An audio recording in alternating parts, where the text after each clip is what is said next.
It, don't worry. Oh, there's Ben. I'm going to go on mute till I'm called on. Yeah. So it's really just Jeff. As you all know, you can highlight and just get the picture and the voice of the speaker rather than having all those hundreds of little boxes on your screen. I like seeing all these little faces.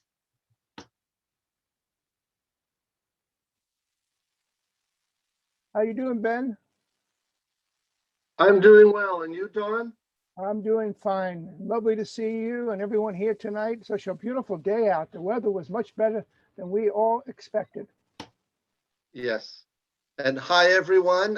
Just a quick plug as your liaison. Don't hesitate to pick up the phone or shoot me a personal message at my address, BISITT@victoria.ca. If there's any queries relating to issues on your block or in the neighborhood, always happy to help you navigate the municipal procedures.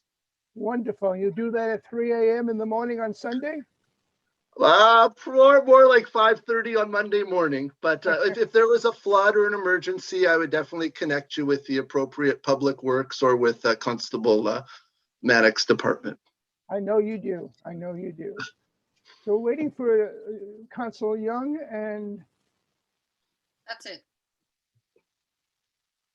We could start and he'll join us. Have you had any luck, Mayor, with him? Councillor Young is here now. Is he? Okay. I'm just noticing that Councillor Dubo has also joined. Is that a thing that is not okay?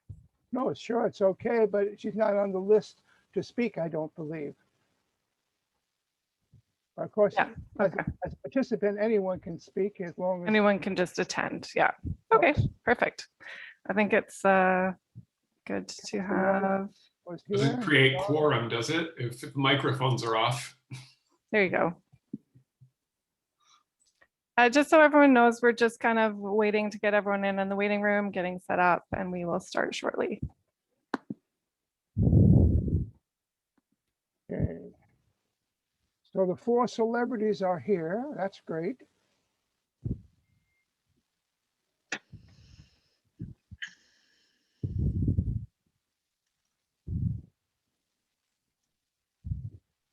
Silence is golden, isn't it, Joanna?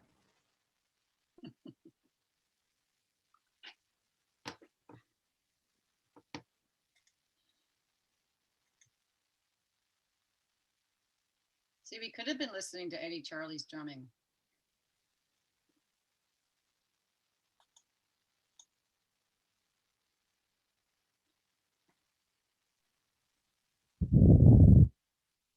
So we do have all our panelists here now. I don't know.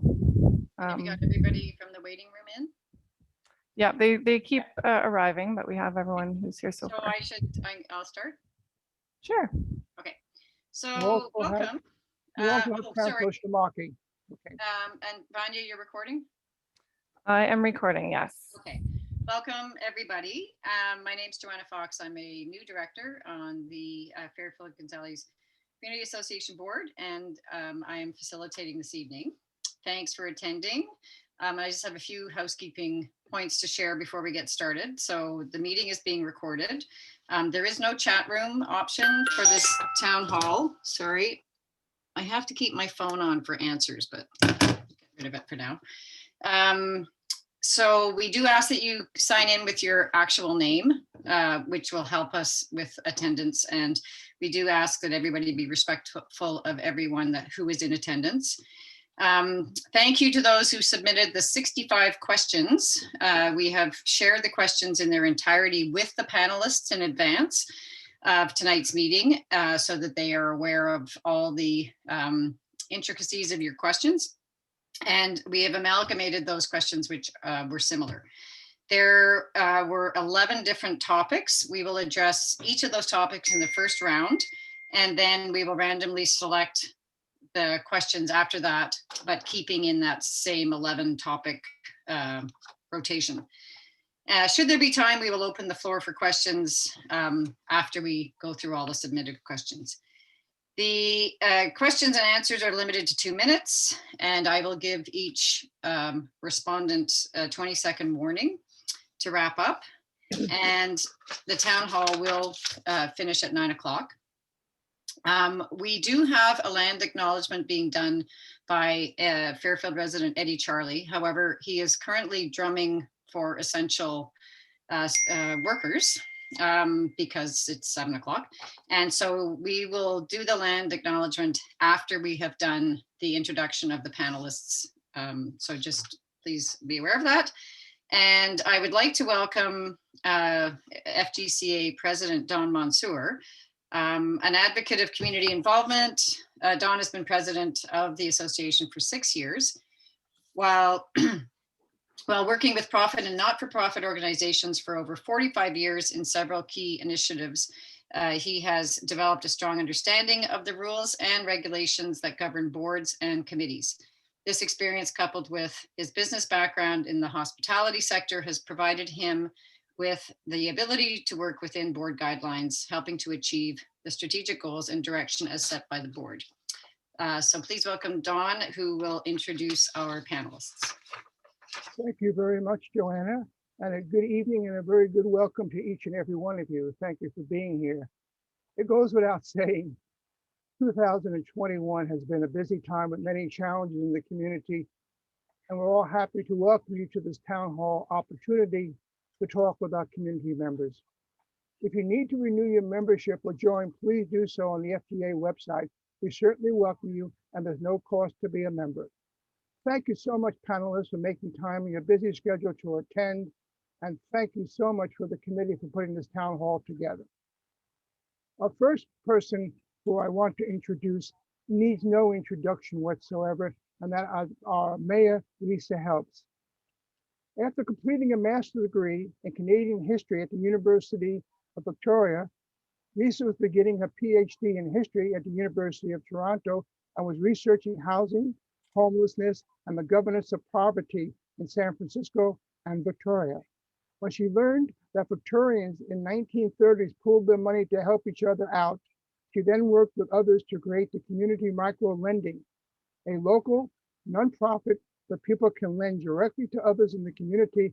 After being a city councilor for 3 years, she thought she could do much more to help Victoria unleash its potential.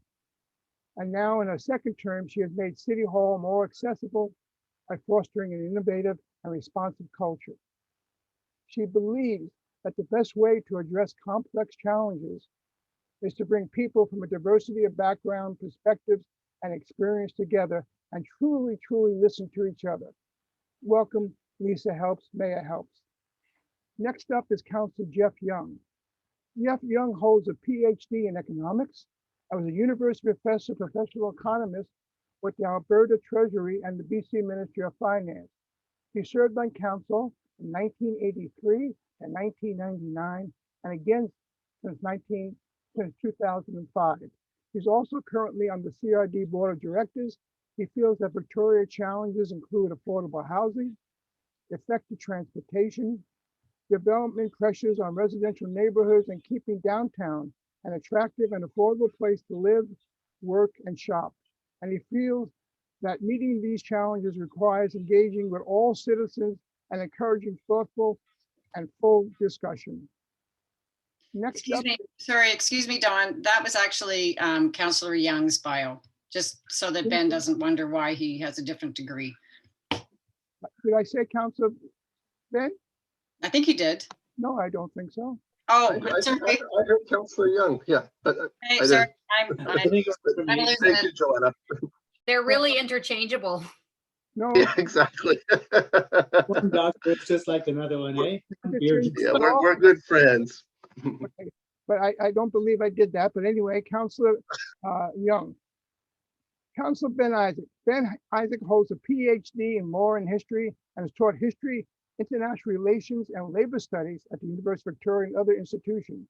His involvement as a city councilor and regional director since 2011 finds from grassroots volunteer work for social, ecological justice in support of workers' rights, climate action, indigenous rights, nonviolence, and the abolition of poverty and racism and the protection of forests and farmland. His research on housing, land use, forestry, and public education reflect this community-based approach, as does his hands-on experience as a former housing support worker with Victoria Street community. Welcome, Ben.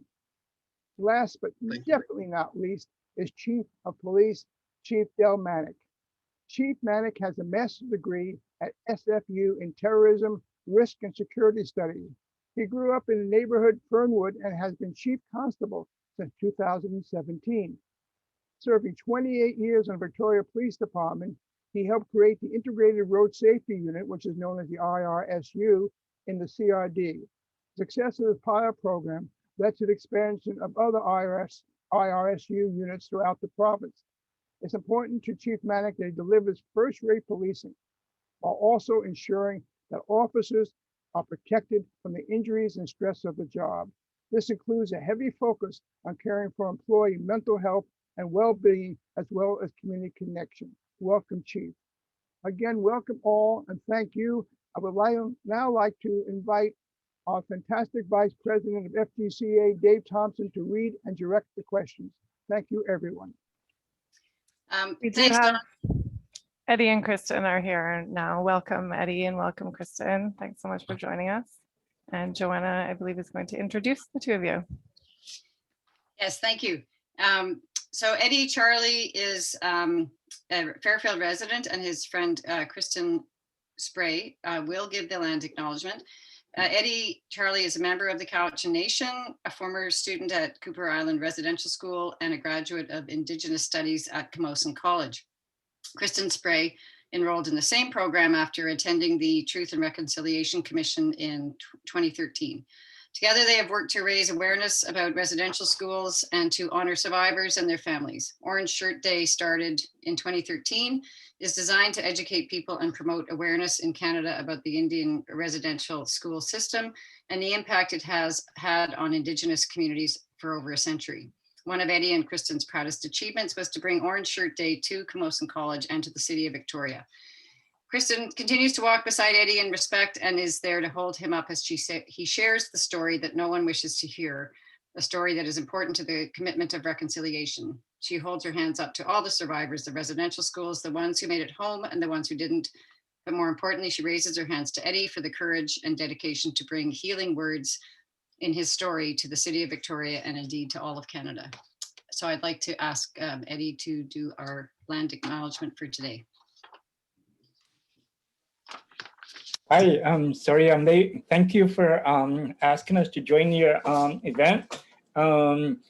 We were outside drumming to honor the essential workers for the nurses, health workers in the hospitals, and all essential workers during the COVID-19. And I do this every day at 7 o'clock to help our community and the health workers heal from COVID-19. I just want to take the time to acknowledge where we are today. We're on the lands that the people of the Lequamin call home. And my grandmother was born in the Lequamin, and her grandmother told her the story about what the city of Victoria looked like prior to it becoming Victoria. And she said that her great-grandfather's village used to be where the Parliament building is now. And so I just wanted to acknowledge that the Lequamin people called this home for thousands of years. And I hope we take the time to honor that and respect that. And I take the time to honor and respect the fact that I'm here as a visitor. And even though my grandmother is from Lequamin, I still consider myself a visitor. So I'm here with respect and honor. And I want to thank you for taking the time to ask me to acknowledge the lands. And I hope you will treat the words that you share with everybody with respect and honor. And thank you for mentioning the fact that Kristen and I work with Orange Shirt Day to honor residential schools, because on these lands there are many residential school survivors, and we wish to continue honor them every day. So thank you very much.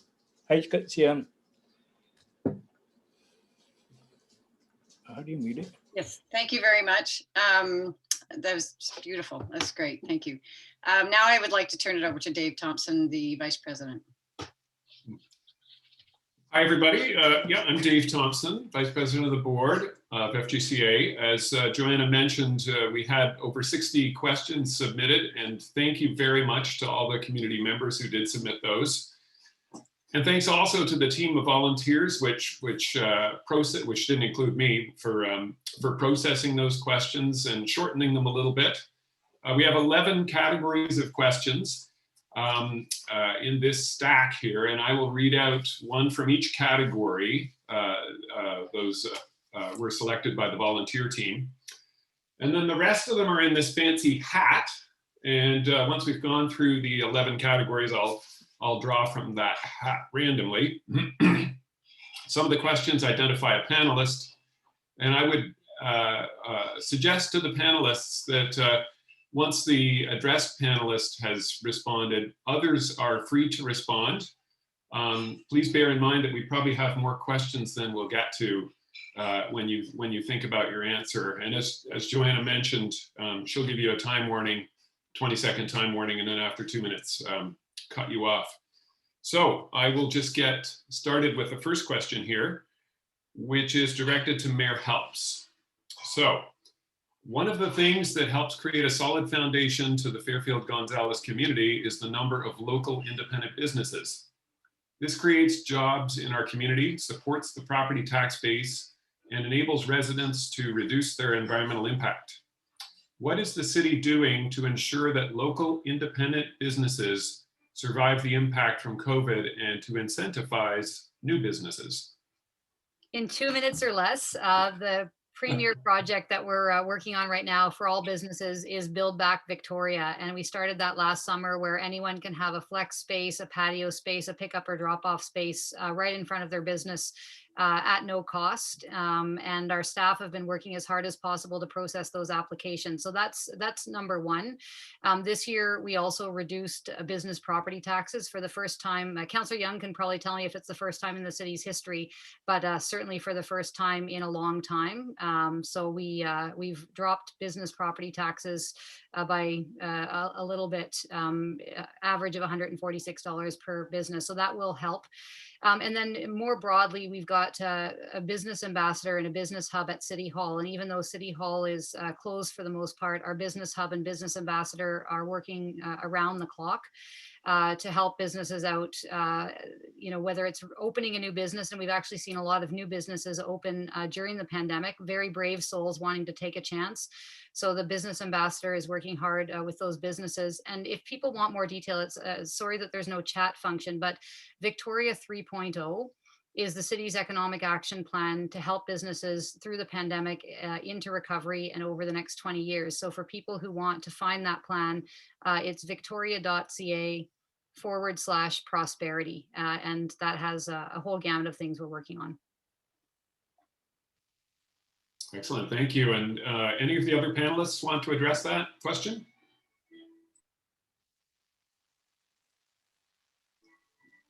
I can't tell if there's hands up. I'm not looking at everybody.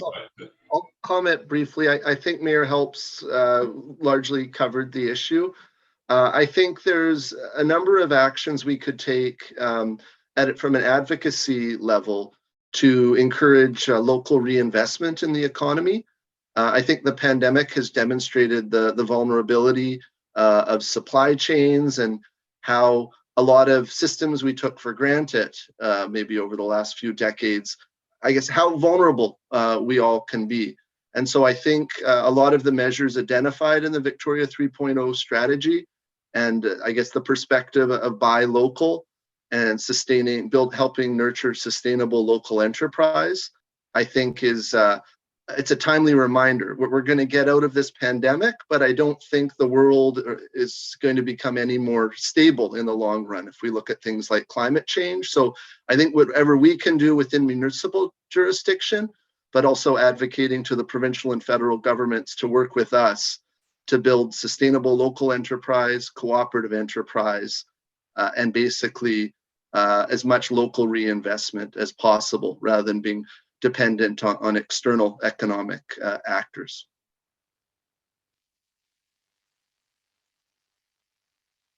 Okay, thanks very much. Councillor Young, did you want to weigh in on that? Not hearing any. Well, I agree with, I don't know whether there have been business tax reductions, but I was certainly pleased that council did adopt the policy of shifting the tax a little bit away from our hard-pressed downtown businesses. Obviously, we do have an advocacy role in getting tourism going again. I hope we'll continue to push that a little bit. We're at the point now where it's probably safer to have American tourists in your store than to have local Canadians in your store, simply because the Americans are so far ahead of us in vaccinations. And I think that's something we need to recognize. Interesting point. I have a question now that Chief Manick will probably want to answer, and perhaps Mayor Helps as well. In July 2020, Council voted unanimously to ban discriminatory police checks in Victoria. I have yet to see, and this is the person writing the question, not me, I have yet to see this ban be implemented or even hear any discussion of it at Victoria Police Board meetings. Can you please provide us with an update on this motion and whether you have had conversations with the police board and or Vic PD about ensuring this direction is addressed? I'll start and then I'll ask Mayor Helps if she wants to speak specifically to the motion. So first off, as the chief of the Victoria Police Department and the first police chief of color, I know firsthand what it's like to be targeted, to be profiled, and to be the subject of discrimination. I pretty much had it my whole life. My dad, for most of my life, wore a turban and was, and I was subjected to a lot of racism and comments just by the virtue I was next to my dad. I want to say that as the police chief, it is so critical that our police officers act in the lawful execution of their duties. There's no doubt about it that our public demands it, they expect it, and they expect transparency and accountability. And what I want to just make sure that you understand is that the Victoria Police Department does not conduct random, arbitrary police stops. We just don't do that. They're based in law. They're based on having a conversation. Part of community policing is actually being out in the community, talking to people, gathering information, but we don't do it based on somebody's ethnicity or based on their race or gender. Now, does it happen in every single instance? I can't say that it does, but we have mechanisms in place which monitor, and we have regular training and legal updates on our officers as to what their legal authorities are to stop and talk to people. And at the end of the day, the province recognized that and came up with some provincial policing standards. So there's actually standards in how police departments across the province of BC will stop and talk to people and make sure that they're not violating anybody's charter of rights. So I'll just leave it at that. The motion didn't actually have a big impact in the Victoria Police Department's day-to-day operations because we were not conducting random arbitrary stops to begin with. But I know that council's intent was making sure that the police department was respected and that we were working within our lawful authorities. Thank you.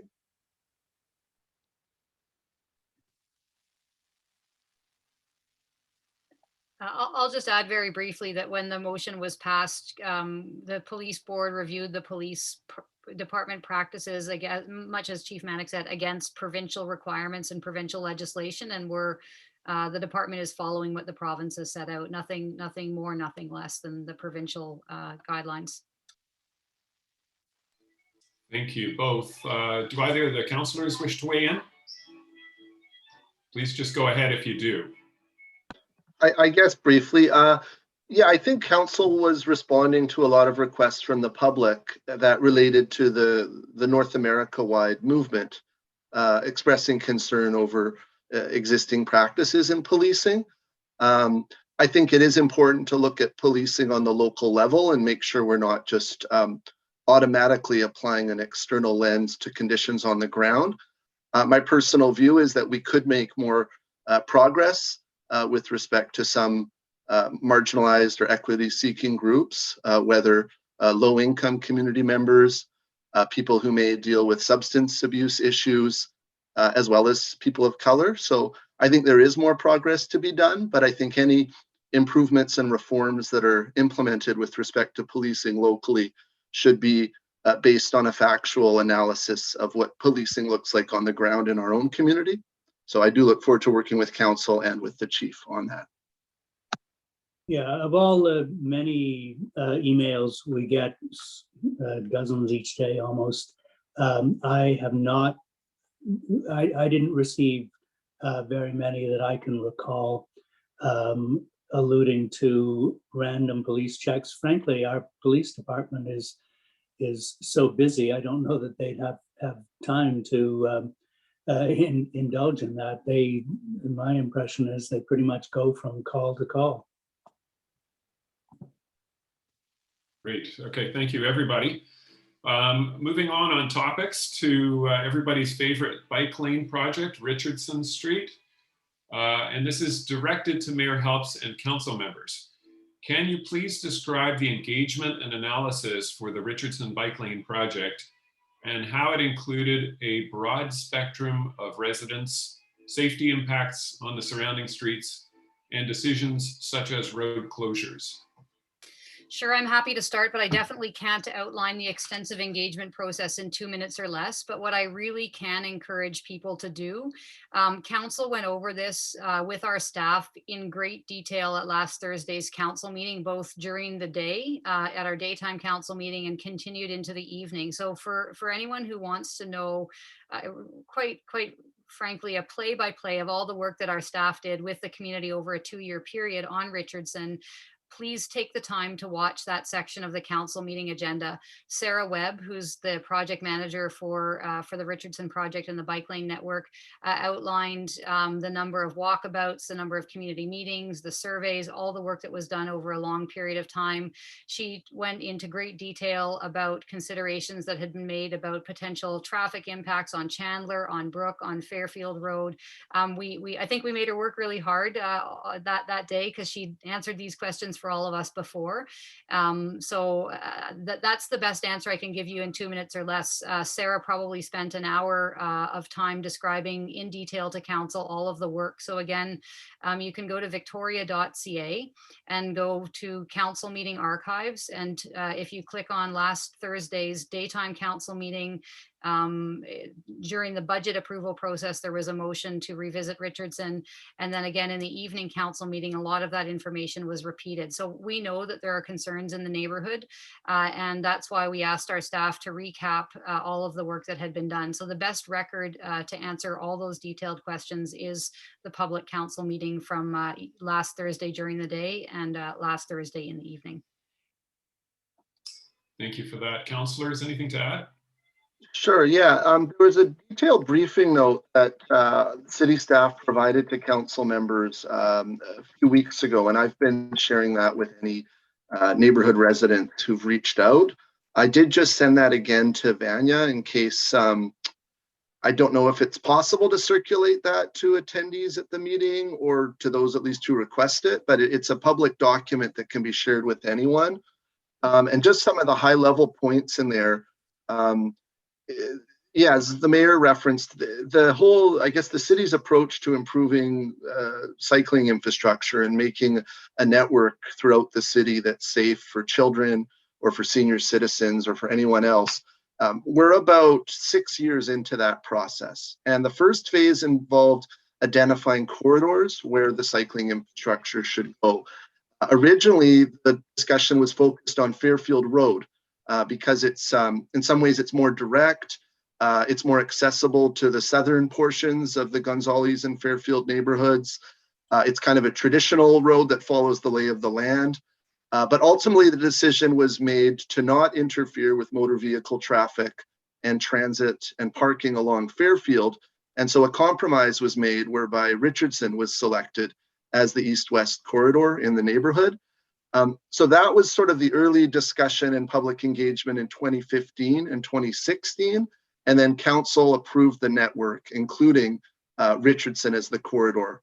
And then the later phase of engagement had to do with the specific design. And so our staff worked July of 2019, February of 2020, speaking with residents. There were several iterations of drawings, different proposed design treatments. And then there was several months of analysis, and that report came to council last summer with the proposed design. So, so that's kind of the background.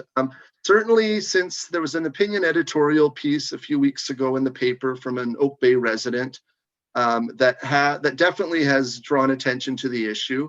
And we are certainly hearing from a number of residents of both Gonzales and Fairfield who have concerns. Something that I've indicated to our transportation staff as council liaison is my expectation that we will have a very active traffic calming program, and that as we monitor potential impacts associated with the Richardson Street changes, that we won't create problems on other streets. And so that the aim of the diversion is if commuters are coming from Oak Bay, it's not that they would run on Quamachin or Chandler and then on Brook Street and all the other side streets in the neighborhood. The objective is that rather than cutting through these quieter streets in the neighborhood, they would take the arterial roads, either Oak Bay Avenue or Fairfield Road.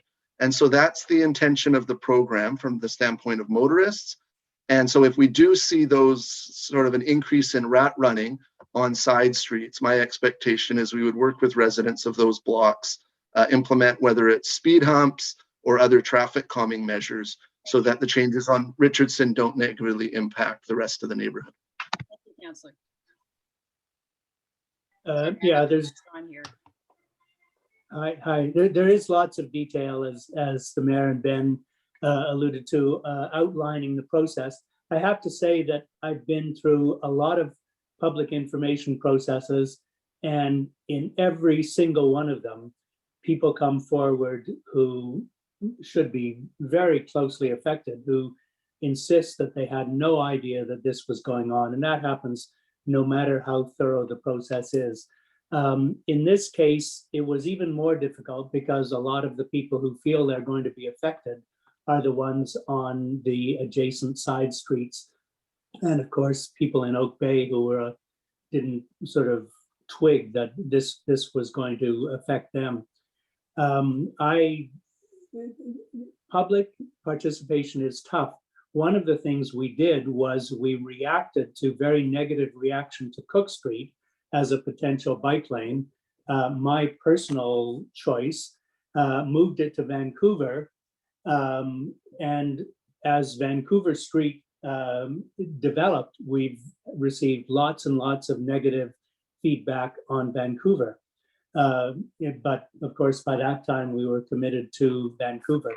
I happen to prefer the dedicated bike lanes rather than the traffic calming. That's a personal opinion, but I have to say, in defense of my colleagues and our staff, it is really, really difficult to inform everybody about a project. Thank you all for that. Okay, moving south, one major street, Fairfield Road. Dave, can I just make a quick comment Yeah. just for the panelists? There's some of you are bringing up documents or links, etc., that you'd like to refer to, and we don't have a chat function. So you can just follow up with me, or I'll follow up with you afterwards. I'm making notes of those types of things, and we'll post them on the website after. So we will make those available to everybody. Thank you. Thanks, Vanya. Do you know what, offhand, do you know what page of the website they would end up on so people can find them? Probably on the board meetings page, but we'll put a home slide on the front page as well. You can click on. Okay. Thank you. Okay, so back to Fairfield Road. There are 2 elementary schools and several childcare centers along Fairfield Road, as well as a tertiary care unit, busy shopping center, and many seniors in congregate housing. Fairfield Road is a particular concern to residents as it is the main artery of the community. How will the city ensure that Fairfield Road is safer for cyclists, pedestrians, and drivers? I'll start with this, and then if the other councillors want to jump in, and again, I hate to do this too, but I'll try and remember all the detail that Sarah gave. But someone, one of the councillors last Thursday asked a question, that this almost exact question, and Sarah pointed to a number of traffic calming initiatives that would be happening along Fairfield. So again, tune in. I think that was in the evening meeting, but there have been concerns about Fairfield, and there's improvements that will be made to first of all monitor the Richardson diversion, if any, and then secondly to create traffic calming measures along Fairfield. Ben or Jeff, do you remember any more detail? I think she did say something about changes at the corner near Sir James Douglas, but I don't have any more detail than that. I think a couple big takeaways that I had is that all of the projections suggest that it's probably not a lot of solace for people who live on Fairfield, but the projections show that Fairfield can handle additional traffic. So when the engineers looked at the various arteries, the existing, measured the existing amount of traffic, they indicate that there should be no problem with the modest diversion from Richardson to Fairfield. Specific to those changes, one change, I think there's a relocation of a bus stop to improve sight lines in the vicinity of the school. There's also been a lot of improvements in recent years. I think the crosswalk, either at Harbinger or potentially at Linden, was upgraded about 2 years ago. Several years before that, the intersection of Fairfield and Moss, right at the school, was upgraded to a full signalized stoplight, which is quite rare at elementary schools, and that was a direct response to advocacy from the neighborhood. And I think from the standpoint of traffic calming, for years it seemed that residents of every block had to basically mobilize a small army and fight City Hall to even get a speed hump or the most modest improvement. I'm happy to say that about a year ago, council and the city turned the corner. We created a dedicated traffic calming division within the transportation department, and there's now a dedicated budget. I think we allocated an additional $100,000 this year, and so we do have now a dedicated team working on traffic issues, and we've already seen that in Fairfield and other neighborhoods. So we have a team that specializes in this kind of thing, and I'm confident that they'll be able to respond. And just, I wasn't giving Councillor Isaac the peace sign. We've actually allocated peace to Councillor Isaac, but 2 full-time staff just to neighborhood traffic calming. And that was the decision that was made in the budget a couple of years ago. Councillor Young or Chief Manick, anything to add to that? We do have lots more questions for you if you want. No, nothing for me. Okay, thank you. Okay, we'll move on. A question about land use more generally. It says, directed to councillors, there is a perception that there is a rubber stamp process at City Hall for any and all redevelopments in residential neighborhoods, and community feedback is not being heard by decision makers despite CALUX recording meetings and submitting reports, and currently community members being able to submit comments on the development tracker. Do you have any ideas how the city can better share the community feedback on redevelopment proposals so that everyone can benefit?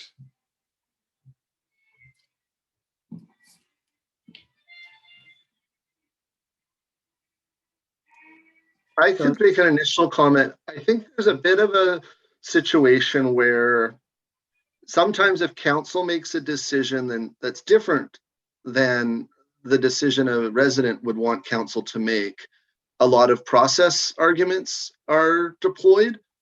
And I think ultimately it's more a political decision. And I think if people look at land use decisions, they'll know that even the 3 council members who are in this meeting, and Councillor DeBose here as well, we vote every which way on different issues. And there's a wide latitude of opinions with respect to things like density and affordability and other design, other considerations. So, but I think our process, having looked at other communities, is fairly robust. There's the CALUC process at the beginning. There's the statutory requirement for a public hearing when anyone who has an opinion gets to have their say. And then there's the whole correspondence. Any written correspondence is all part of the record. I can't speak for my colleagues, but I read through the entire package prior to each hearing. So council has the information. Whether or not a majority agree with your opinion is more a political issue. So I think, I'm not sure if further, more extensive process would actually address the problem that I think the person asking that question is trying to get at. There's fairly divergent philosophies, both on the council and within the community with respect to land use and development. Yeah, I have to agree with that. I don't think, I happen to have disagreed with a lot of council decisions on land use, but I don't think it's a case of people not being informed. People are well aware, the council members are well aware of the different views. I do believe that it's valuable to get opinions on land use projects out into the system in the hands of councillors and feedback to developers, frankly, early in the process, before we get to public hearing, so that if there are particular issues that the developer can address, if it's not a case that, which they often are not willing to do or can't do in the context of their development, but if there are things they can do, the sooner they're aware of those, the better. I'll answer it from a very broad point of view, and without being alarmist. My biggest worry, what keeps me up at night, is that Victoria is going to be a place where no one can afford to live, and we're already starting to see that.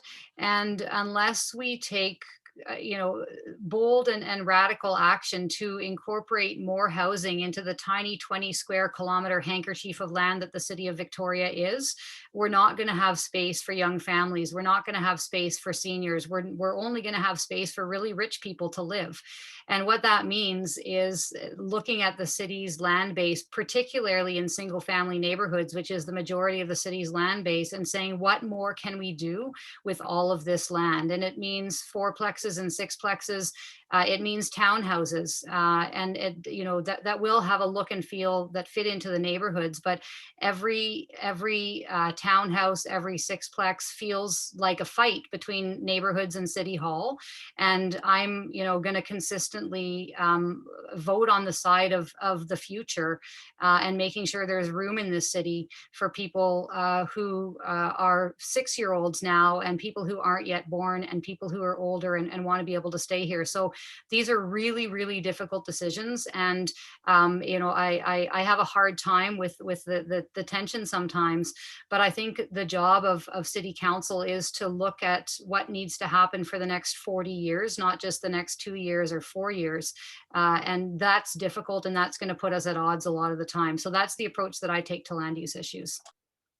Yeah, and obviously there's a deep philosophical difference there. I do not share the mayor's point of view.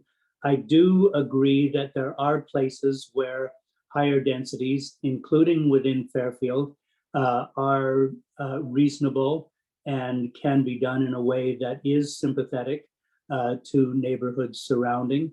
I think that modest townhouse development along arterials, many of them in the city, including in Fairfield, as long as we pay attention to the relationship of the new buildings to the surrounding neighborhoods, I think that can be done. But I don't share the view that we have some kind of duty to allow sixplexes on every lot. And I'll weigh in, since my first comments were more on the process side. I share the mayor's opinion that we have to make sure the city's inclusive for lower income people. And I think the fact is about half the population is quite insecure because of the very high costs of housing. And for those who weren't fortunate enough to essentially buy a tiny parcel of these Lekwungen lands and see the value massively increase through nothing that we've contributed. I'm one of those lucky people who won that real estate jackpot. But the fact we're all essentially millionaires all of a sudden, that's very unfair if you think of the situation of those who weren't lucky enough to either, I personally was able to do it without a contribution from my family. I would guess many people in this call, potentially their family situation had a role in terms of why they're able to live in Fairfield. And we have to think about those who come from poor families, and there has to be a place for them in every neighborhood, including Fairfield. Where I think I maybe don't completely agree with the mayor is I'm not convinced that the private sector leading the development process will produce housing that is more accessible for lower income people. And so personally, I do think there's areas, particularly on the arteries, where I think we can densify. My preference would be to see the Capital Regional Housing Corporation, nonprofit societies get the right to build that density. So we really target the affordability. And I personally don't have a problem saying no to larger developments where they're entirely market-based strata. But there are debates around, if you build additional supply over time, does that become affordable? So I do think houseplexes are a part of the solution. I think at least a portion of a portion of some of the units in every one of those houseplexes, I think should have affordability provisions if we are going to relax our zoning in that way. Great, thank you all for that. This next question is directed to Chief Manick. Can you please explain why the Vic PD has requested additional funding from council multiple times this year to direct resources to policing unhoused folks in parks, as well as requested an extra $200,000 from a UBCM grant for patrol officers when you've already got a budget of $60.7 million, plus the savings from not having to police the bars and restaurants at night during COVID? What have been the financial savings from these lockdown measures? And how is it that these savings could not have been allocated to increased policing of parks? Okay, thank you for that. So I'll just touch on COVID first. There's no doubt there have been some cost savings as a result of COVID, and I'll touch on a couple areas. Training and travel. There's been significant savings in that area. Special events. We all know that with the restrictions around COVID, we haven't been able to maintain the same level of community engagement, the parades, the runs, the marathons and whatnot. And there's been certainly some savings in that area. But I also want to say that they've also been offset by increased expenditures to maintain our police operations. And I think it's important to know that the demand for policing did not diminish during COVID over the last 13 or 14 months. In fact, in many areas, the demand has actually increased. The areas that I want to just touch on that where we are seeing significant pressures is janitorial expenses and maintaining employee safety. So we have our jail operations. We have people that are quite high risk and that are coming from COVID hotspot zones and are at higher risk for COVID-19. We have to make sure that our high touch areas, our jail areas, our police vehicles are cleaned on a regular basis. We have to make sure that our officers have the proper personal protective equipment to make sure that when they are going, they don't have the opportunity to work from home. They have to engage out in community and put themselves and their families at risk. So there is some additional cost there. I would also say just finally that, you know, the police budget, I think you have to just do some critical analysis of it, that our call load and our call volume is quite high, given that we are policing the region's only downtown core. If we had a regional police department, our costs would significantly be lower because the calls would be dispersed amongst some of the suburbs of our neighboring policing jurisdictions. I'll leave my comments at that. Thank you. Excellent, thanks very much. As with all questions, any of the panelists are welcome to weigh in, but we are only at question 6 out of our pile of 60. So if you don't want to, that'd be great too. Okay, and this one, not seeing any hands up, so this one also directed to Chief Manick. Can you discuss the biggest challenges that Victoria Police face with regard to community policing? What can residents of Fairfield Gonzales do to improve community safety? Sure. The biggest challenge right now for us is staffing. I regularly report to the police board, and I know that they're concerned with the number of staff that we have off for occupational stress injuries, physical injuries, and whatnot, which includes recruits that are training at the police academy. But right now, the latest numbers, I was looking at them the other day, we have an authorized strength of 249 officers, and we're down 53 officers from there. So I'm operating with less than 200 officers on an organization that really requires all hands on deck, which makes significant challenges for us. How can you do, what can you do to help? I would recommend you to join our Block Watch program if you're already not a member of Block Watch. Block Watch essentially is neighbors looking after neighbors.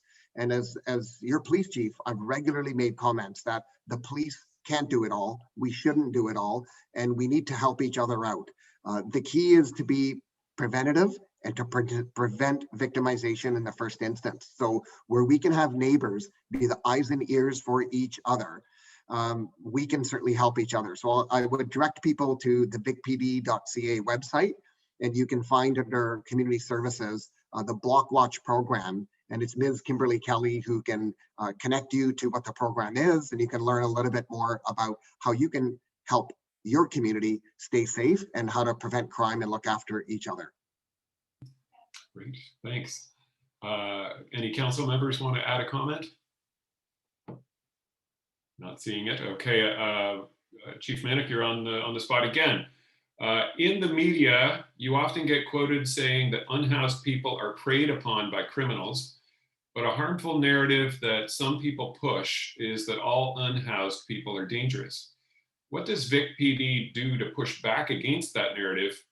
And what do you do publicly to reduce the stigma surrounding those experiencing homelessness? Yeah, so I have made those comments, and I think it's really important that we don't lump everyone and paint everyone with the same brush, and just recognize that there are differences in individuals, and each person who is experiencing homelessness is different than the next person. I can tell you that our officers know who are the criminals and who are those that are preying on our most vulnerable and our most marginalized. We know who the gang members are. We know who the individuals are who need the police to be doing what we do to make sure that our communities are kept safe. What we also do is advocate for individuals who are experiencing homelessness, making sure that we are their voice. So it's important that when I say my public messaging, that it be clear and that I make sure that it's recognized that not everyone who's experiencing homelessness is a criminal. In fact, I would say that most of the individuals aren't. And it's really, really important to kind of draw that distinction. And I know it can be very, very difficult because some of the people experiencing homelessness may have some challenges around substance use, around addictions, and around mental health. But the goal here is to increase supports and make sure that we're coming together as a larger community and supporting one another. Excellent. Thanks very much for that, council members. I think the chief said it very well. Okay, this question is directed to Councillor Isett. Fairfield, and I put in quotes here, Fairfield has a severe case of affluenza that will be remedied only with an injection of affordable rental housing, said Councillor Ben Isett. And then the question, based on the 2016 census of the City of Victoria communities, Fairfield median income is only $45,000 per year, whereas the city median is the same, $45,000 a year. Vic West, with its median income of $60,000, would be considered more affluent. So this comment was likely targeting only some Fairfield residents or homeowners. Given Mr. Isett's stated attitude towards Fairfield above, how can we rely on him to represent all of us in a fair and unbiased manner? What does he see as the needs and concerns of Fairfield? Yeah, that's a good question. I think my comments a few minutes ago, I think provided the rationale for why I made that statement regarding affluenza a few years ago. The context was the proposal for the old Pick-a-Flick site, which was proposed as strata housing. And I do think there's been a problem with a lot of the housing that's been built in Fairfield in recent years, targeted towards very wealthy people, and it's excluded the lower half of the population in terms of income. And so certainly there are people of low income in Fairfield, but I think there's a risk that it could become, to be frank, a playground for the rich. And that's not my vision for what our community should be now or any time in the future. And so that's why I made those comments. In terms of representing everyone, I think people, rich and poor, will attest that I'm diligent in hearing their concerns and also helping them navigate municipal procedures. For example, there was residents who live on the waterfront down in Gonzales. They had some concerns in relation to the sewage treatment plan. I heard those concerns, connected them with the relevant staff at the city and at the Capital Regional District. So I don't discriminate one iota in terms of being available and being of assistance in helping any residents of Fairfield or any other neighborhood have their concerns addressed by the municipality or by the regional government. I can agree that Ben does respond to requests. I know that friends of mine, he went to bat so that they could dictate the color of the window trim of the neighbor next door or something along those lines. And they insisted that they were going to vote for him, even though I told them that if Ben got his way, they would be restricted to living in 100 square meters or 10 square meters or whatever the state allowed. But I think Fairfield income is not high because we have a lot of people living in secondary suites.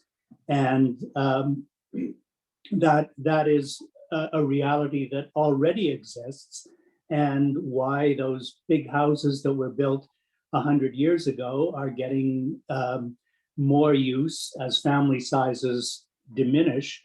We get more units, and some of those units are occupied by lower income people. I do have to agree that those who bought houses some decades ago have enjoyed an unearned capital gain that is a little embarrassing, I have to say. Mhm. Thank you both. Next question on community boundaries directed to Mayor Helps. Please discuss in detail the proposed City of Victoria changes to the neighborhood boundaries. Why are these changes being proposed? What will be the impact on residents? You know what, I'll start on this and then hand it over to Councillor Isaac, because he's been bringing this forward for many years as an idea to kind of harmonize how people, the map essentially with where people feel like they live. And the best example is when we were looking at the rezoning of the what is now Discovery Coffee at the corner of Blanchard and Broughton. It was the Fairfield Kaluk that looked at that project, even though it's so very obviously downtown. So that was really the impetus. You know, with North Park and Fernwood, Cook Street cuts right through North Park Village. So half of their village is in North Park and half of it is in Fernwood. So that was really the impetus to kind of harmonize people's sense of place with how the neighborhood maps are drawn. So that's a high level. I don't know, Ben may want to add something more. Sure. There were a number of specific issues that came up in different parts of the city, going all the way back to when the official community plan was adopted in 2012. So, and there wasn't really a process for addressing these. So I worked with the mayor to bring some recommendations to council earlier this year. The one that I proposed specific to Fairfield was having a discussion between Fairfield residents and downtown residents and the respective community associations about that northwest corner, which Mayor Helps references. So the area in the vicinity of the courthouse, the Royal Theatre, and whether that section between Blanchard Street and Quadra Street and from Fort Street down to Humboldt, whether that should continue to be viewed as Fairfield or whether it should be considered a part of the downtown. I personally think it would make sense to recognize it as the downtown, if residents who live in that particular area are supportive and if there aren't huge objections by either association. But I really do view it as an open-ended process. There's about 9 of these different boundaries that we're looking at. And if we do hear strongly, particularly from affected residents saying, I don't identify as living there, I think I live here, I personally don't I don't want the city or council to impose an outcome. It really is an open-ended question. Looking at this format tonight, I think there could be value in a similar conversation relating to land use in Gonzales. Just to flag that, that's obviously a hot button topic. Even looking at the participants today, I know I've corresponded with a number of people on this call, and I know for a fact there's very divergent views just among the people in today's meeting. So I wonder if there might be value in having a bit of a neighborhood, a dialogue around that question. But for the public who might not be aware of it, that question is whether which of 3 outcomes does the public prefer? The status quo, where FGCA is the land use body for land use decisions in Gonzales.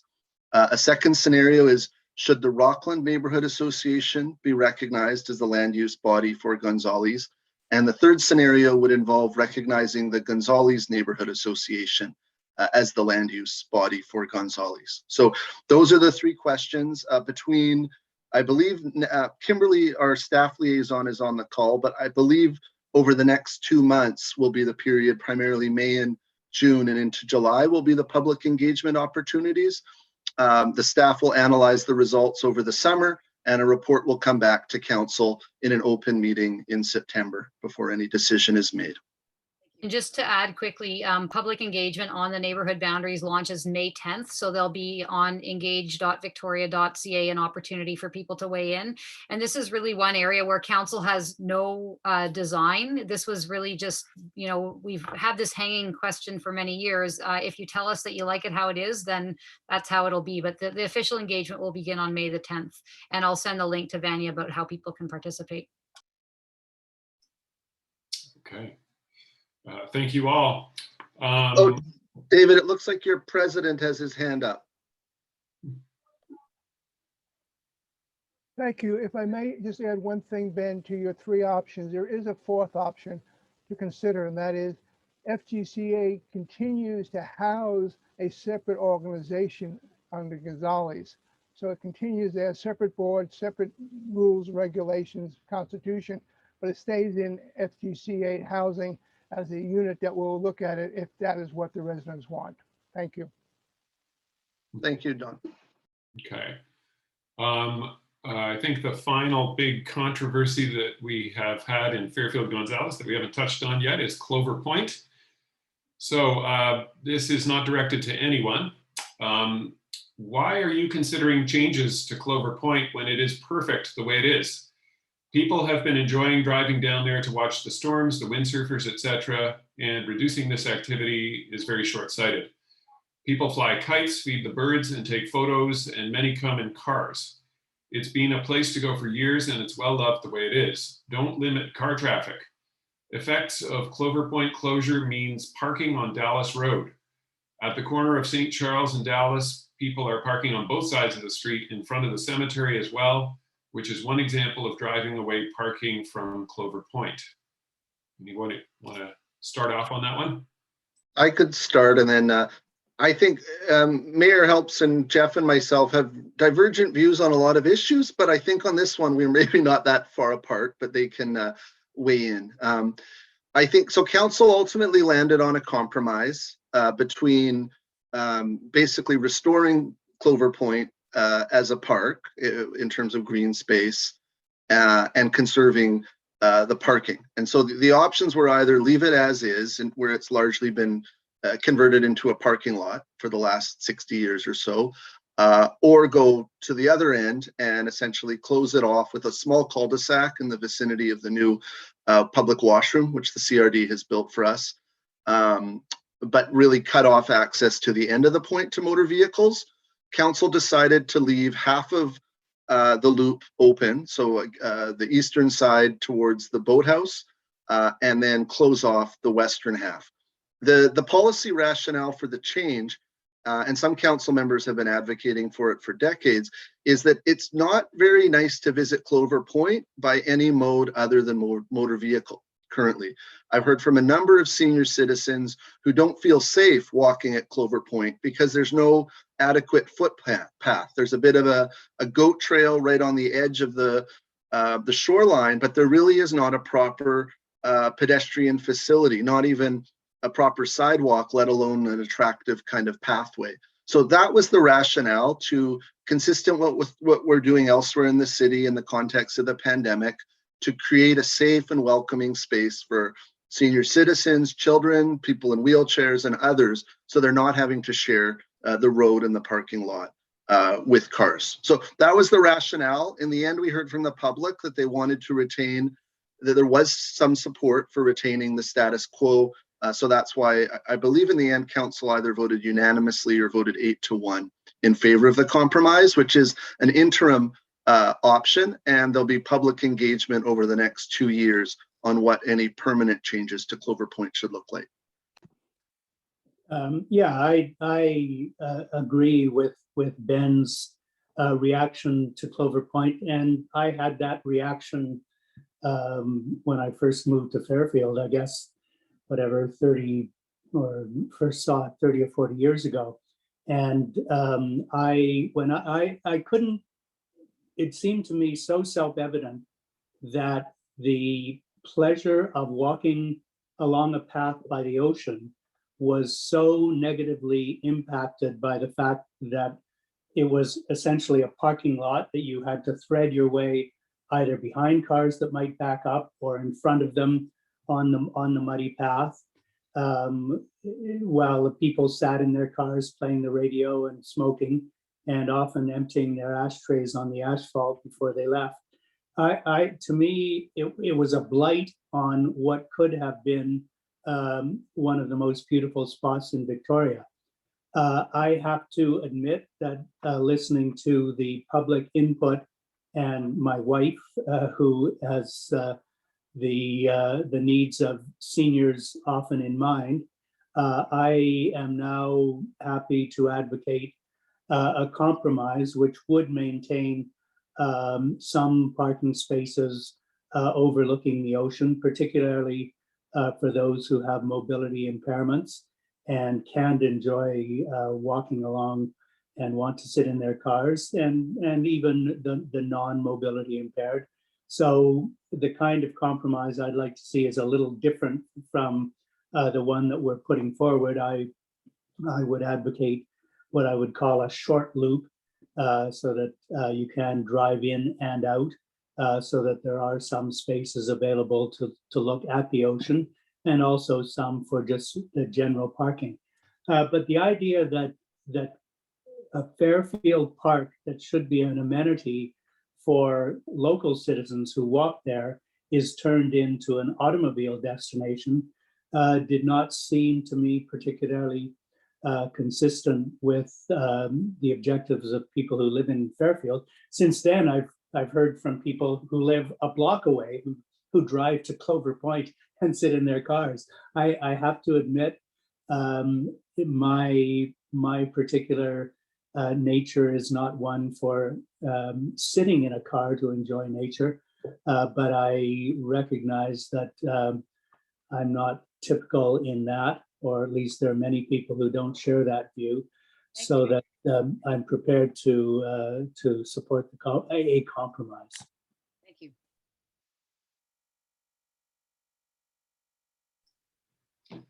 Okay. Okay, this next set of questions is actually sort of a multi-part question, is actually focused on FGCA as an organization. I'll start, there's 6 parts of it or something like that. I believe the FGCA was audited in the fall by the CRA. Has the audit been completed? And if so, can FGCA members have access to the auditor's report? And Vanya, were you going to respond to this one? Yeah, I'll take the kind of nuts and bolts. So no, we are not audited in the fall. We had an employee of the Charities Directorate review our file and determine that some of our purposes were too broad and did not limit us to only charitable activities.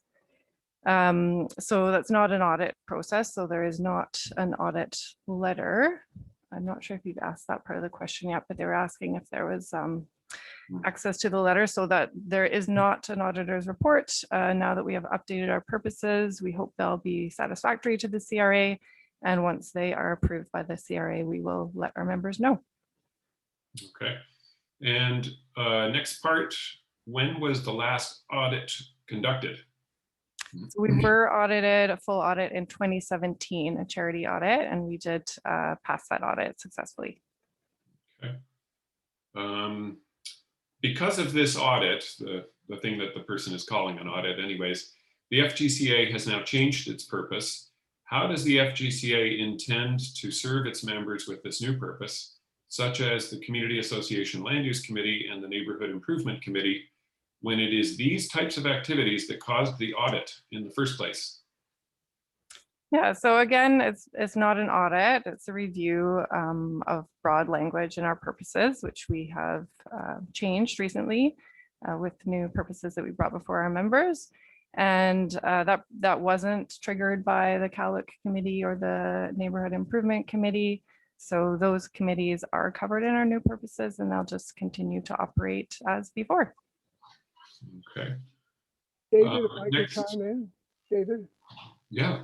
Thank you. Yeah, we have no intention whatsoever of changing the way we operate, how CALIC operates and how we operate as a community center. The audit in no way impacted that. We continue to go on as we have in the past and in the future. The one thing that bothers a lot of people is that we don't advocate, and of course we advocate on issues that we have a consensus on, but on CALIC issues under the city's bylaws, you can't advocate CALIC, and that is why we don't advocate land use issues. Thank you. Okay, thank you. Next part of this multi-part question. The writer states that at 2 consecutive FGCA AGMs, members asked the board to strike a transportation committee. That never occurred. Will the FGCA be able to advocate for transportation issues of concern to residents with this new purpose? Yeah. Dawn, did you want to answer that, or do you want me to? Go ahead, and I can add to it if you missed anything, Okay. which you never do. Oh, I wish. Well, I personally have no recollection of any such question being asked. It could be that that was asked before my time. Transportation matters are handled by FGCA through its Neighborhood Improvement Committee. And yes, FGCA does conduct advocacy now and will continue to do so. There's a page on our website, trying to think of which page it would be. It's probably the board page where you can see some of the examples of the advocacy that we have been performing. Yeah. Anything to add? Just to add to that, it's absolutely correct. Neighborhood Improvement Committee, NIC Committee, which actually Dave Thompson chairs, handles all those neighborhood improvement issues. So something like a transportation issue does fall under that. There is discussion many times about BC Transit and other transits, but to form individual committees for every issue that comes up would be totally impossible. As David said, in my 6 years and more on this board, I don't remember that issue ever coming up at a meeting, but a general meeting or a board meeting, but certainly we'll look into it. Thank you. There was, I guess, a related issue that came up when the city was conducting its initial consultations around bike lanes. FGCA struck a temporary task force on bike lanes, and it reported out. I think they put out a recruitment call for members of the community. Anybody who identified themselves as interested was added to the committee or to the task force. And it reported out. And again, I think it's had a couple of reports out, and they're both on the FGCA website if you want to look at them. Next question, will the FGCA be able to advocate for residents when they are concerned about safety in the neighborhood? If not, who will advocate for the residents?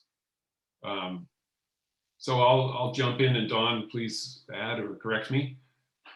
So FGCA does advocate now, and we'll continue to do so. As I said, you can look at our website. There's a memo on the website from quoting a number of CRA provisions that make it clear that charities actually can advocate.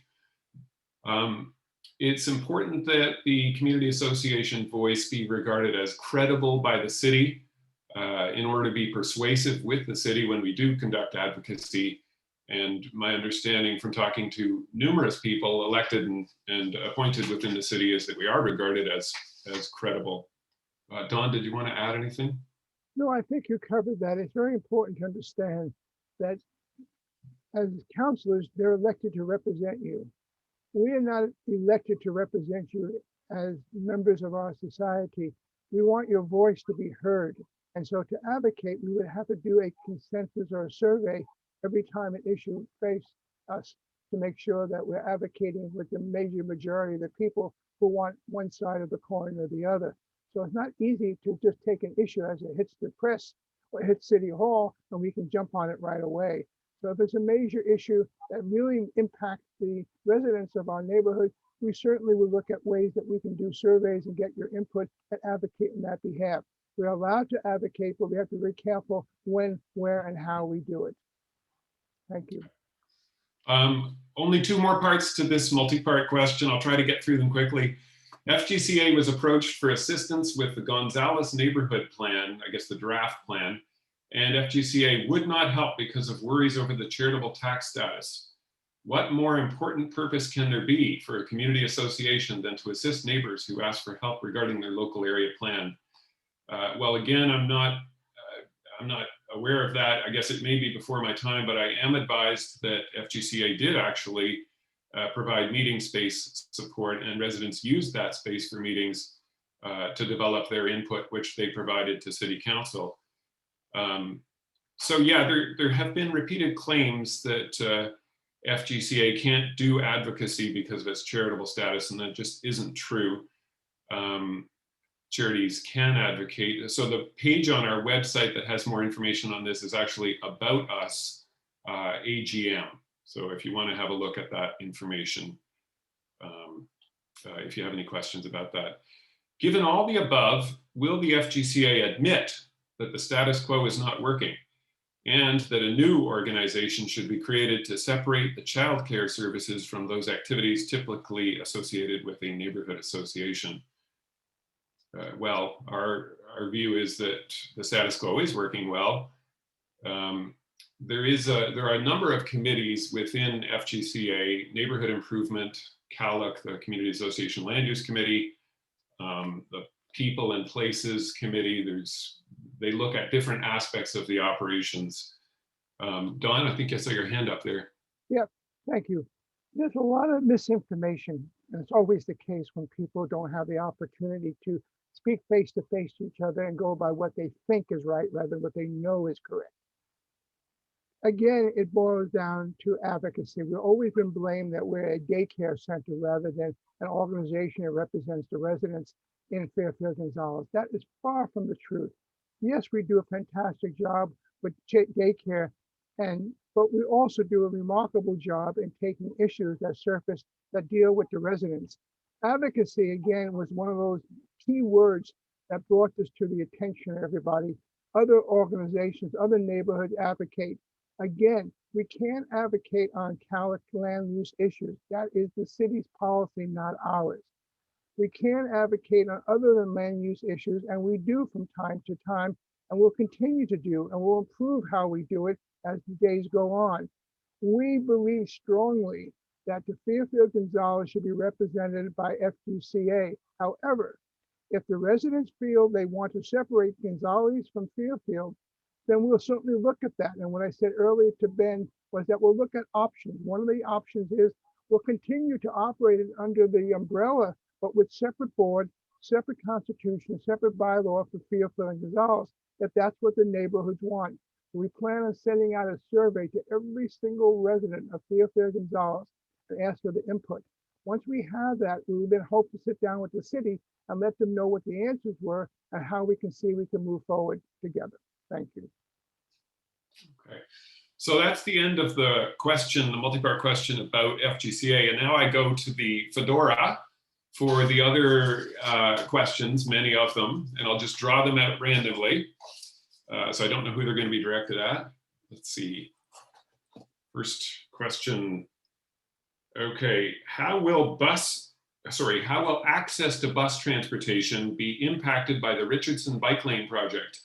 And how can we increase transit accessibility and service throughout the neighborhood? I can take that one. And just in terms of the earlier question that was asked about Fairfield traffic calming, I got an answer from our staff, and Vanya has a written response. That was one of the pieces of feedback that we got during the Richardson consultation, was that having transit along I think the original plan was to move transit off of Richardson. We heard loud and clear from residents that that was not a good idea. So our staff responded, and the current Richardson design has the transit on it.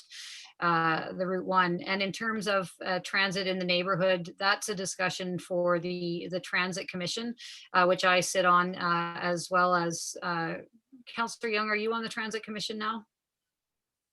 No, I was replaced. Councillor Thornton Joe. Oh, right, Councillor Thornton Joe, sorry. So yeah, I mean, that's the levels of service in neighborhoods and local routes is always a conversation that's difficult because transit, of course, serves the whole region. But in terms of Richardson, the route is maintained. In terms of transit access in Fairfield, if there's a particular concern that the resident who wrote the question has, please send it to Councillor Isaac if you have a specific route or specific coverage in mind, and I can take that through to the Transit Commission at our next meeting. Yeah, transit, there's always a conflict between transit that serves the needs of people who can't walk very far, and where you want to have a dense network that serves a lot of streets with short distances between stops. The other kind of transit is the transit that focuses on major routes, like the future rapid busway up Douglas, with many fewer stops. Less convenient for those who have a little tougher time walking a few blocks, but more convenient for people who are perhaps commuters and want to have frequent service. That conflict we can't get away from, and I guess we won't until we have automated jitneys driven by computers.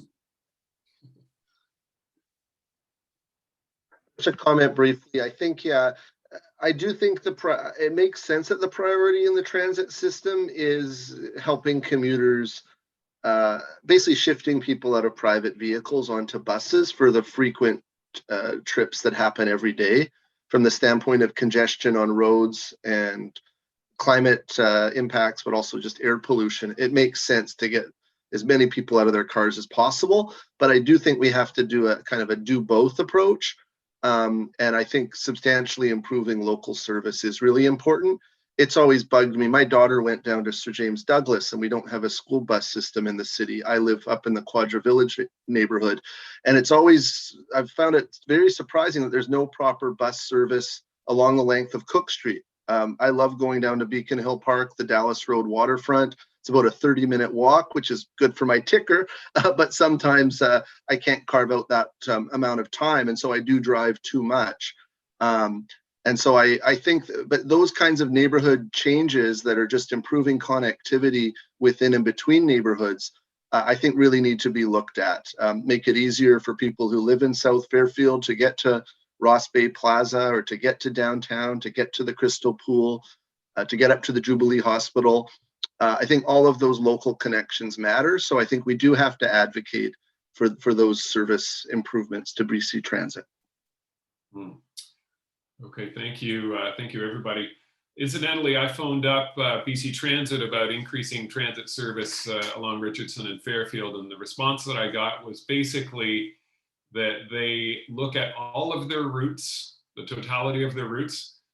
They look at all of the shifting demand along those routes, and they reallocate their resources periodically to serve demand. And then it was pointed out to me that there's not a whole lot of density or demand in Gonzales. So that's, for the record, that's the response that I got. Okay, next question, and this is to Chief Manek. Easier without the glasses. We know that there is a subsection of housed and unhoused people who commit crimes. Do you collect data on housing status? How might you use this data to show that homelessness is not synonymous with crime and that there are much larger issues at play which must be addressed? I know you tackled part of this earlier, but if you have anything to add, that would be great. Yeah, sure, I do. So we do not collect any data on individuals that are housed, and nor would I want to. We have really good working relationships and partnerships with BC Housing, with all of the service providers. And so it's always a team effort. And I'm not saying that we're perfect and we get it right every time, but we're certainly committed to working together. And where we find that individuals who are criminals and are preying on our most vulnerable pose as experiencing homelessness and get into these locations, I mean, they really wreak a lot of havoc and a lot of fear and violence within the location that they're in, up until the time that they come to the police's attention, and then at which point we're able to take action. So it's a constant work in progress.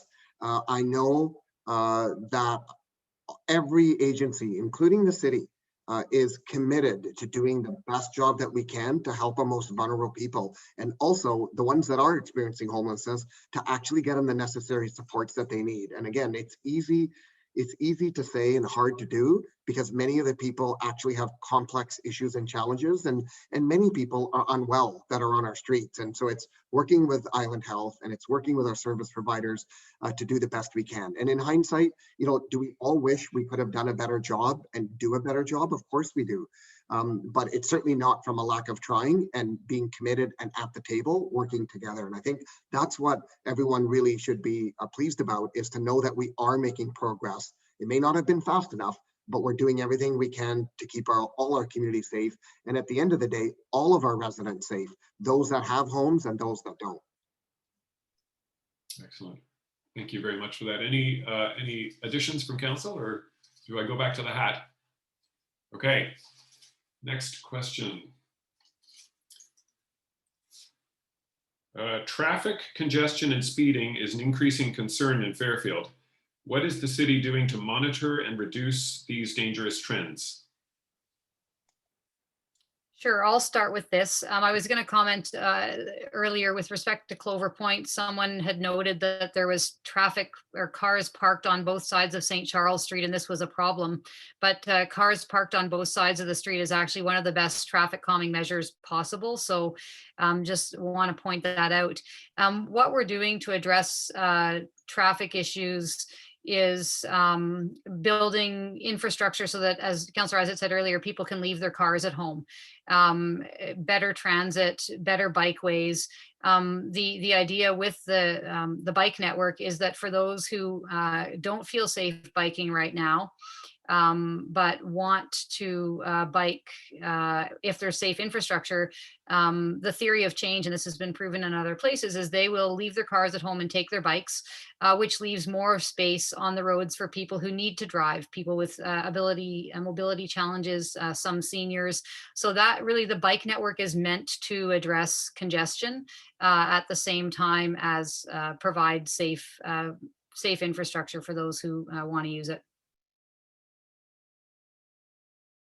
And in addition to, those overall strategies to try to reduce the volume of vehicles on local roads, there is also the specific targeted approach of the neighborhood traffic calming program that myself and the mayor spoke to earlier. So 2 dedicated staff, a budget allocated each year, and now it really has moved to the operational level. So rather than sort of a block by block kind of grassroots community fight for a simple speed hump, when we receive a request, it gets referred to staff analyze it, and literally there are dozens of blocks in the city in the last 2 years where staff, just without a lot of fanfare, have just started implementing changes, whether it's bulbed sidewalks coming out to narrow the roadway, whether it's speed humps, whether it's temporary cones and other interventions around schools or village centers. We do have, there's still ish problems to fix in the city, but it feels like traffic calming is one that we're actually that is now well in hand. So any issues on any blocks that you're aware of, just let us know. I wonder if the chief does have anything to add, because there is obviously the enforcement piece as well, beyond the design question. No, perfect. Thank you for that segue, Councillor Isaac. Yeah, the police do have a role to play in this. I do have limited resources, but here's one of the things I think that is quite effective and works is we have our volunteer program through our Speed Watch program. So here we have volunteers, they go out and they set up the speed reader board.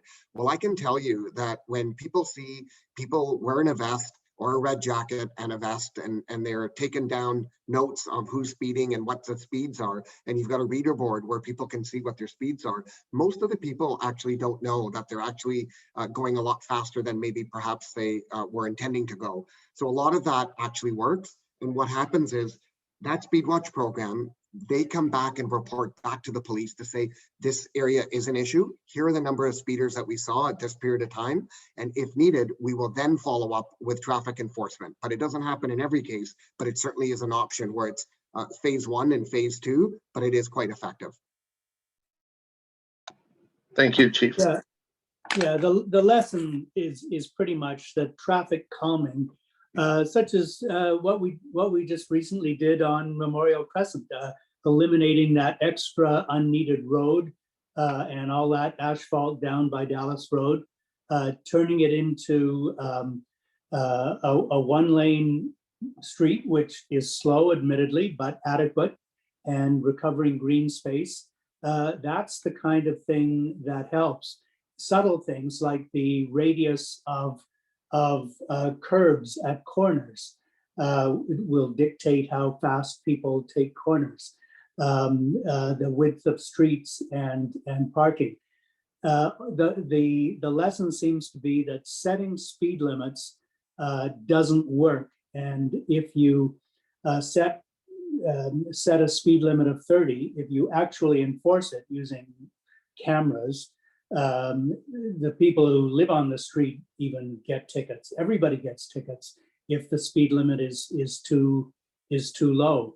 It's the design of streets that dictates what happens in real life.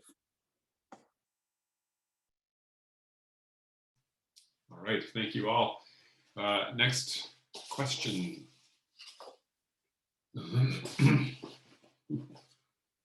Okay. How are you going to handle the ongoing transient people living in vehicles along Dallas Road and Cook Street?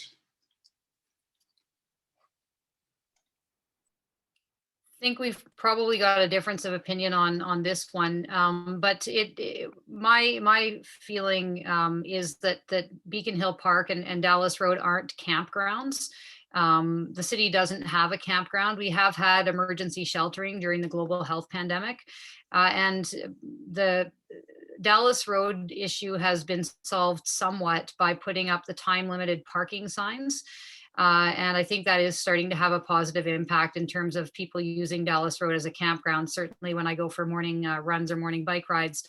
And then in terms of Beacon Hill Park, our staff a few weeks ago went in, particularly near where the petting zoo area is, and there are people who are living in vehicles who are very vulnerable, and many of those people, and I think there are 5 or 6 of them, are on BC Housing's wait lists for housing, and probably, you know, I know that at least one person's moved into housing out in View Royal. But in terms of other people who are just using Beacon Hill Park for camping, whether they're heading up to do some tree planting or whatever it might be, our staff began ticketing those folks, and I think we see less camping or less vehicle camping by people who aren't homeless but are just traveling or wanting to live for free in Beacon Hill Park. So if something's changed in the last couple of weeks, let us know. But last check, those are the actions that staff have taken. Yes, I and quite a few people who wrote to us have been frustrated or were frustrated by the lack of enforcement of overnight camping.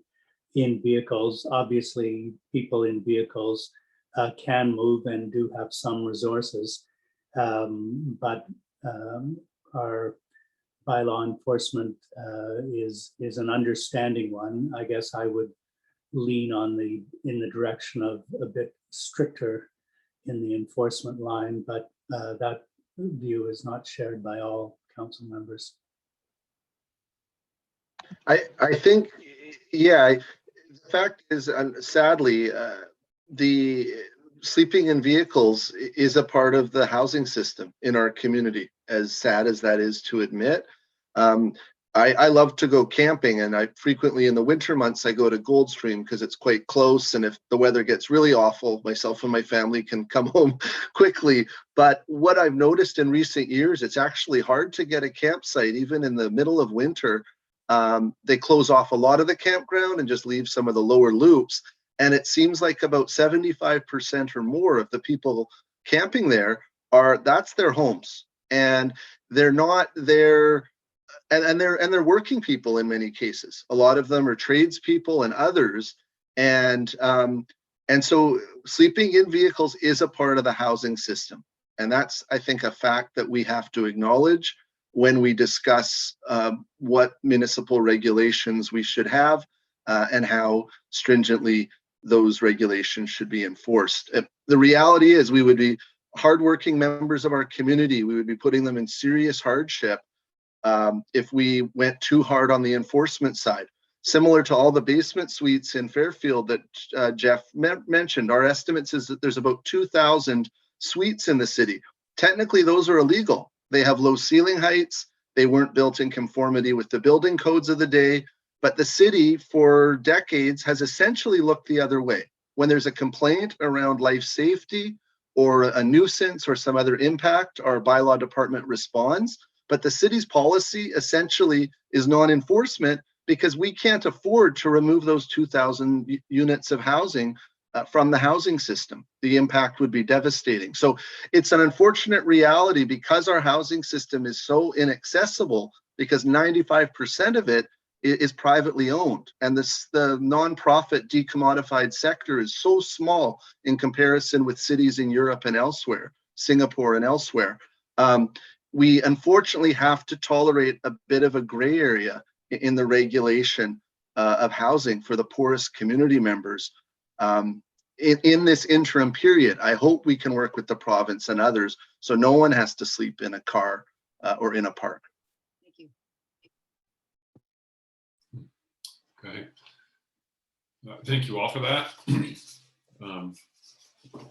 Next question. This is directed to Councillor Isaac. Can you please advise when the Gonzales neighborhood plan will be dusted off and removed from the shelf so that we can move forward with many of the great ideas that were presented by, I guess, in the development of the draft plan? The plan has been on hold since October 2018, and currently a 19-year-old plan, 2002, is the policy document that staff are referring to with regard to proposed developments in Gonzales. Sure, and I'll speak first and then allow the mayor, Jeff, to add anything, because it is a decision of 9 council members and it would take 5 council members, a majority of council, to bring that back. So essentially there was a ton of staff work, a ton of public engagement, a ton of contributions from Gonzales residents. Unfortunately, there was still a lot of concern about the language in the plan. And the problem was there's more than a half dozen other neighborhoods in the city that want to see their own plans updated. And so the decision council made is we heard from many Gonzales residents who said, we don't want this new plan. We're okay with our existing plan for now. So council basically followed that advice and pivoted to the other neighborhoods that were next in line. And those neighborhoods, they're actually very envious of the extremely extensive, meaningful process that Fairfield and Gonzales got.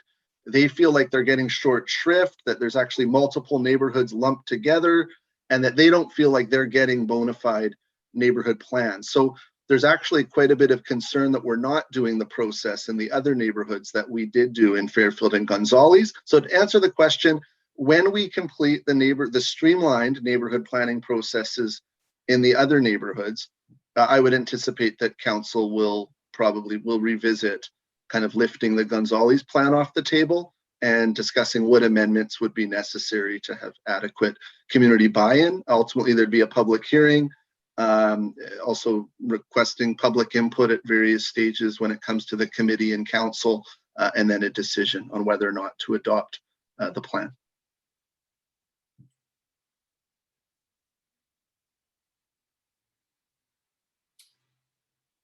No.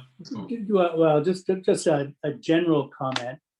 I'd say the staff has always been much more of the view that we should have, I guess, one size fits all policies for all neighborhoods of the city. And there's no question, well, as the mayor outlined a few minutes ago, she and some other members of council are of the view that the need to provide housing in the city is one that is really an overarching goal. And I think the mayor would agree that in some cases overrides the provisions of community plans. I'm a bit more old-fashioned, but I think that the recent thrust, both in the neighborhoods and in the downtown, has been to pay a lot of attention to the need, or the perception, at least, that we need to provide more housing of all kinds.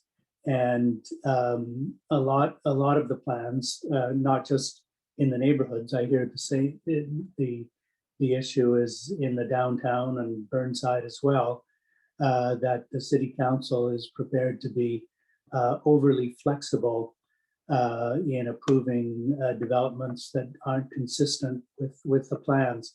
I guess to that, recognizing that, I have to admit, put less stress on the need to develop these plans in recognizing that overarching policy goal of the council.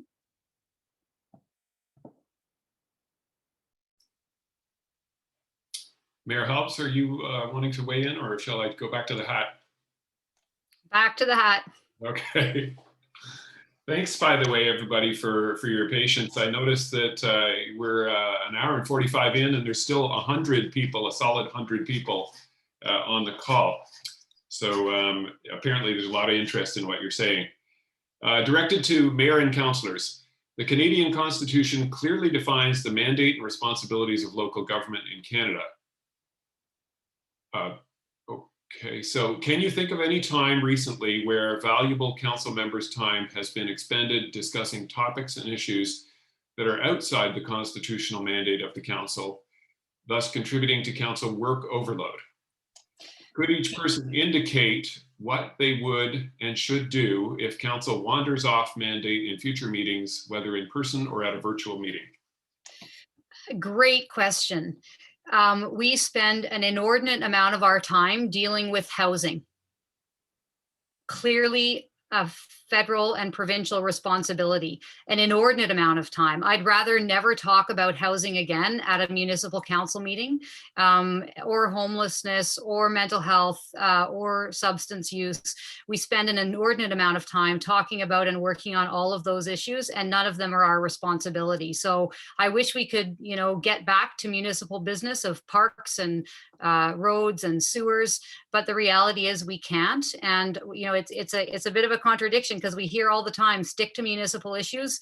Geez, I sure wish we could, because it really is very difficult to solve a housing crisis with 8 cents on every tax dollar and not all the resources to do it. So that's what we spend the most time working on, that is so clearly outside of our mandate and so clearly under-resourced to do it. So I really appreciate the question. And I agree with the mayor.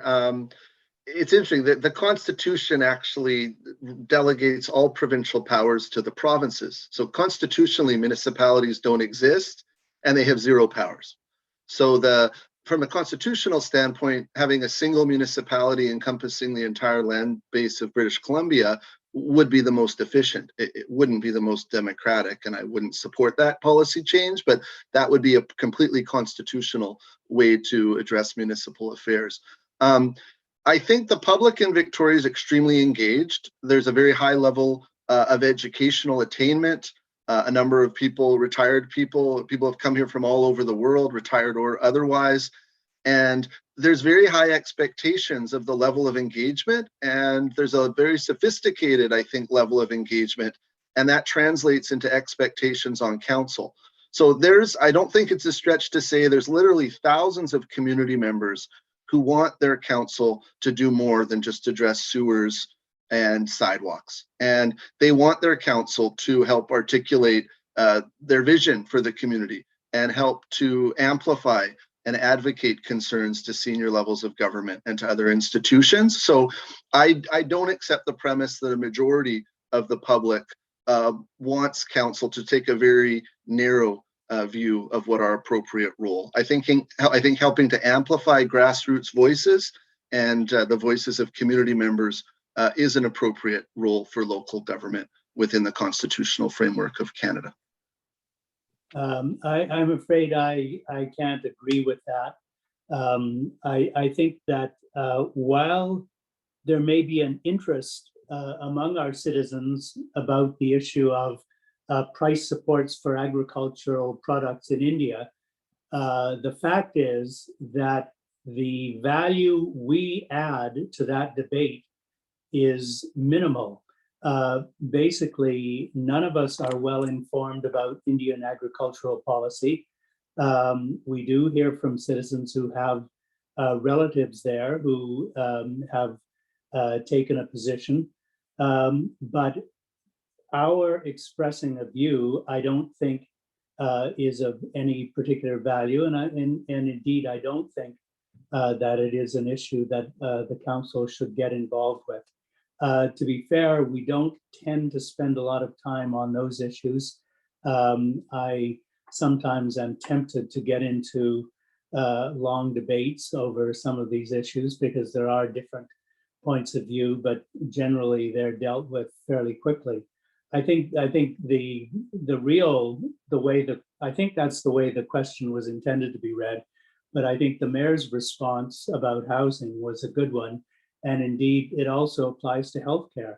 Our bylaw officers do a lot of counseling, frankly, of people who have mental health or addictions issues. Our police, and this was a bit of a controversy with the chief, our police were assisting by providing essentially bodyguard service, and I guess I better be a little careful with my language, with the ACT teams, for example, and providing supervision of people at the emergency care ward, for example. Basically, those are functions that are really healthcare functions and should be carried out as part of the province's healthcare mandate. But because those issues are located here and because our police and our bylaw officers want to help, we get involved in it and we spend a lot of time and resources on it. Thank you. Thank you all for that. I'm enjoying hearing. I think just to be fair, there is a council member on who doesn't have airtime in terms of Councillor Dubois, and I suspect since some of his motions have been obliquely referenced, just I would point out last Thursday, council had 10.75 hours of meetings. I've started to track all this just to know not only my municipal duties, but other professional duties to know what's going on. So of those 10.75 hours, approximately 10 minutes were devoted to a resolution relating to human rights in India that local community members had requested council consider. So there certainly is a question, should council advocate on issues not relating to municipal jurisdiction?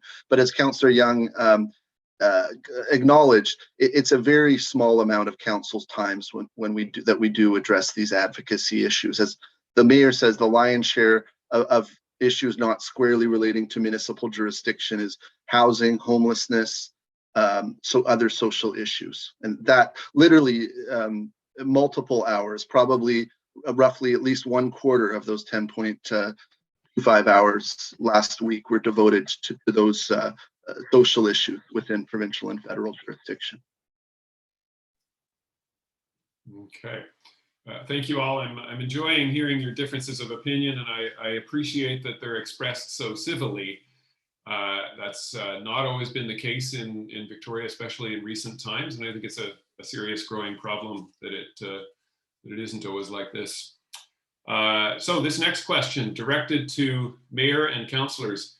What qualifications and attributes do you think council members should have or display when seeking election to council and after being elected? Please explain why financial efficiency and effectiveness is or is not on your list.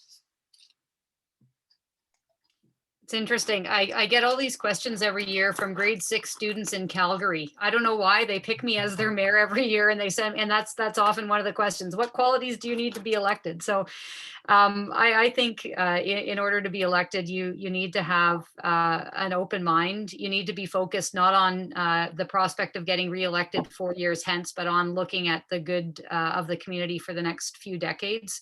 I feel that you need to be non-ideological, so not positioned firmly on one end of the political spectrum or another, but open to practical solutions.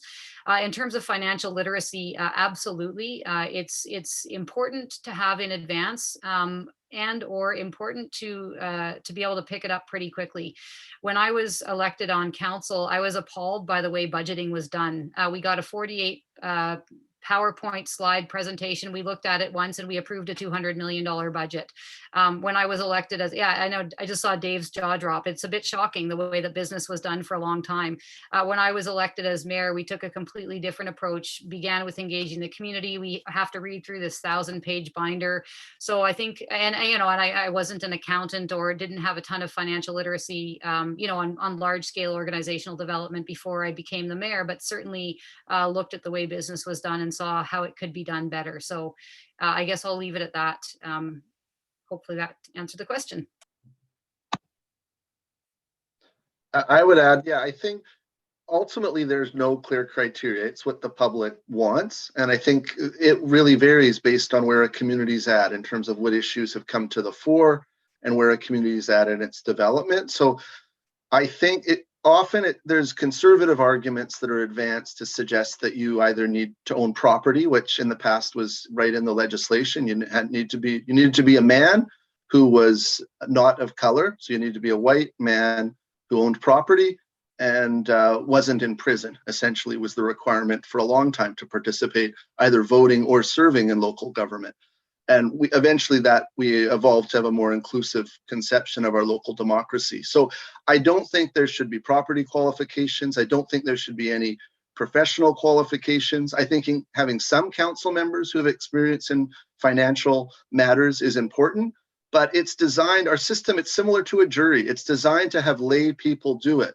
The reason we have certified accountants as our CFO and professional planners and law enforcement officers and firefighters and engineers, we have professionals who actually operationalize the policy direction made by council. But our system of government is based on a group of ordinary people representing the public will and making the decisions to the best of their ability based on what they hear from the public and on the information we get from our professional staff. So I think having a diversity of perspectives, backgrounds, is probably the strongest attributes we should look for. Ultimately, it sounds a little cliche, but the public decides. The citizens, if they get the 25 signatures on their nomination forms, they put themselves up in front of the electorate, and then the electorate decides what group of 9 they want them to represent them for the next 4 years. Yeah, I agree. People councillors are lay people. I happen to have spent part of my professional career as a budget analyst and have worked in 3 finance departments, federal, Alberta, and BC. But my council colleagues don't pay any particular attention to my views on the budget for that reason. And to be fair, we've had I think 3 people trained as lawyers on one of the councils I served on, and we didn't pay attention to take their legal advice. I don't. All you can say is people. You need common sense. I think it is highly desirable that people know your views on issues before you're elected, and that is a bit of a problem when you have a lot of candidates running, and it's hard to get information out. And I've advocated that at least we should have refundable deposits and higher requirements for nomination in order to maybe have a smaller number of candidates so that they can be better known by the voters. Dave, I want to add one more thing. I want to reflect on something you said at the beginning of this question, which is that the 3 of us seem to be able to express a diversity of views in a really kind way. And I think that's been one of the trademarks of our table. I sometimes vehemently disagree with Councillors Young and Isaac, but I feel really warm and generous and even loving towards them and loving towards the whole council. And I think to be able to have that kind of working relationship and come to the table with that spirit is another really important characteristic of standing for office. To come in with a spirit of being able to have really strong opinions, but at the end of the day, be able to joke and really care for each other. So I just wanted to add that as well. It's, I guess, a softer quality, but it's been in spades at our table for the last 10 years, and I appreciate that. Well, that is a very nice note for us to close on, actually. I really appreciate the very thoughtful answers. It's been a pleasure to be able to ask you these questions and pay attention to what you've been able to say. I guess I'll turn it back to Joanna. Julia, please. Oh, Julia's taking over. Thanks. Yeah, so we just wanted to thank Mayor Helps, Councillor Isaac, Councillor Young, Chief Manick, and all of the community members that attended tonight and submitted questions. We also wanted to thank our committee members who organized the town hall. So that's Don Monsieur, Dave Thompson, Vanya McDonald, Joanna Fox, and Sarah Petrescu. So we also just wanted to mention that we'd really appreciate your feedback on tonight's town hall as well. So we will be sending out a survey, but you can also drop us a line at questions@fairfieldcommunity.ca. And we hope that maybe our next town hall will get to be in person. So please stay safe and have a good night. Thanks for coming. Thanks, everyone. Good night, everyone. Good night. Good night, all. Thank you for this. Pleasure. Thank you. Thanks. Thank you, everyone. Good night. Good night. Bye.